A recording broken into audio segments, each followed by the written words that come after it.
মুহূর্তে নিবেদন করছেন ট্যালেন্টো এভিয়েশন।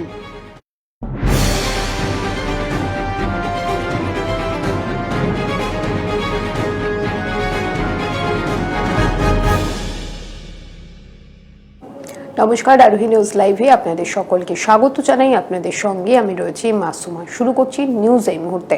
আর শুরুতেই নজর রাখবো যে খবরের দিকে, দুটি শহর থেকে বিএসএনএল 4G পরিষেবা চালু করতে চলেছে কেন্দ্র। আগামী 1 জানুয়ারি থেকে দিল্লি ও মুম্বাইয়ে পরিষেবা শুরু করছে কেন্দ্র।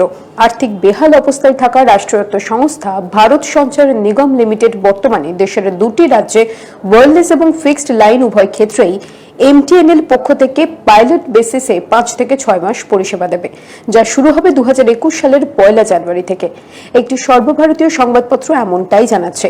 এর পাশাপাশি আশা করা হচ্ছে বিএসএনএল তাদের 4G পরিষেবা এই দুই মেট্রো শহর থেকে শুরু করবে। তবে 4G চালু করার আগে প্রুফ অফ কনসেপ্ট পরীক্ষা করে দেখতে পারে প্রধানমন্ত্রীর অফিস। দুই সংস্থাই বাজারে উপযুক্ত প্রতিযোগিতা হিসেবে গড়ে উঠতে 4G স্পেকট্রাম দাবি করেছিল।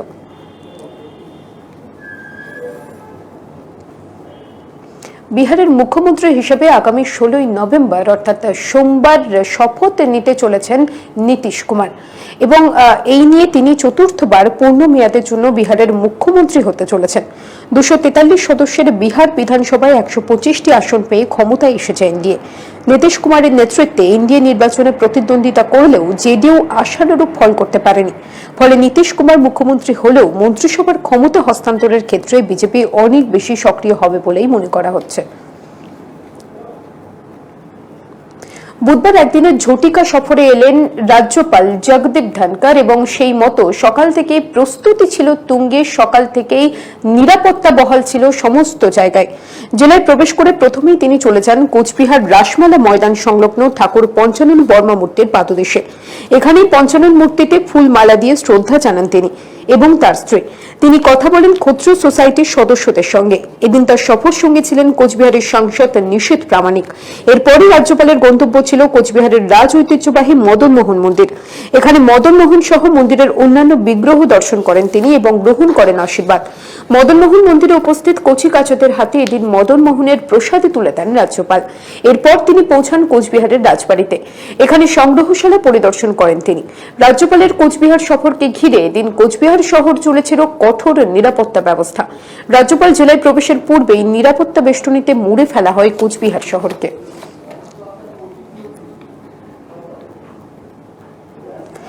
রাজ্য সভাপতি দিলীপ ঘোষকে ঘিরে গো ব্যাক স্লোগান এবং তাকে ফিরিয়ে যেতে বলেন গোর্খারা। তাদের দাবি যে দিলীপ ঘোষকে ফিরে যেতে হবে। জয়গা জনসভা যাওয়ার পথে 48 নম্বর এশিয়ান হাইওয়ে পাসাখা মোড়ে রাজ্য সভাপতি দিলীপ ঘোষকে গো ব্যাক স্লোগান কালো পতাকা দেখালো গোর্খারা।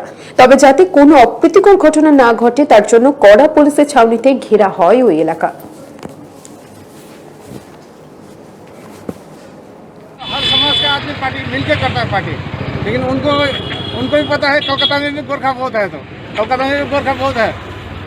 दिलीप घोष को ये पता नहीं है कि कोलकाता में गोरखा नहीं है, तो उन्होंने कैसे बोल दिया कि डोरस में गोरखा नहीं है। इसलिए आज डोरस में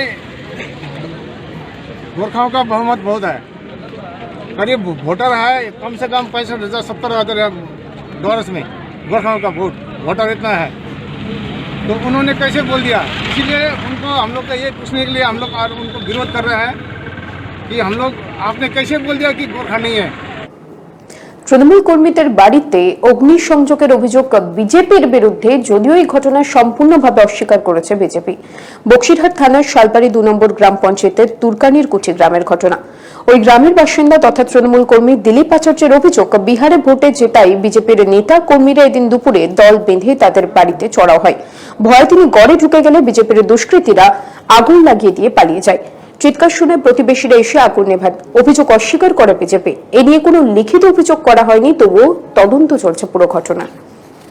12টা 12:30 বাজে, তখন বিজেপি ছেলেবেলা এসে ওই আমাদের পাশে এইখানে একটা ক্লেন্সের মাঠ আছে, ওইখানে বোম টোম ফাটায়।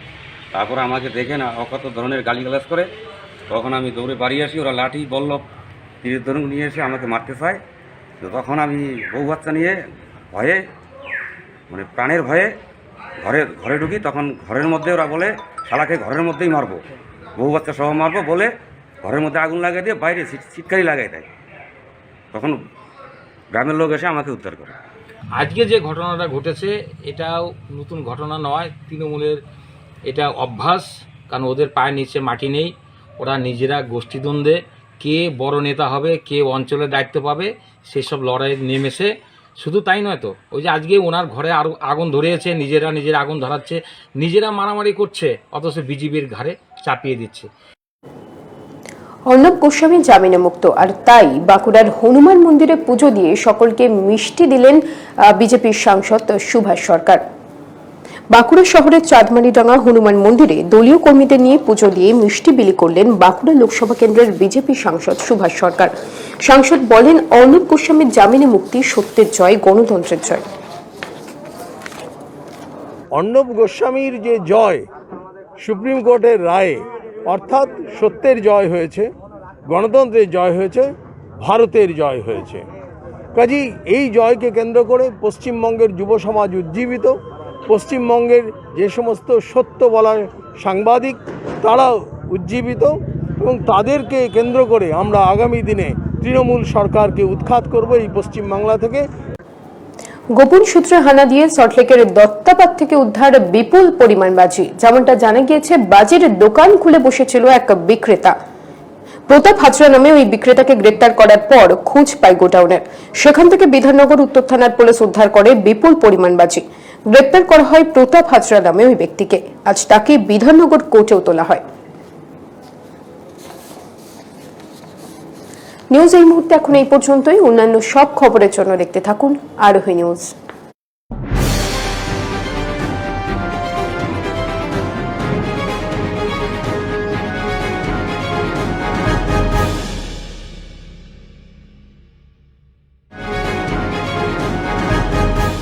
নিউজ এই মুহূর্তে নিবেদন করলেন ট্যালেন্টো এভিয়েশন।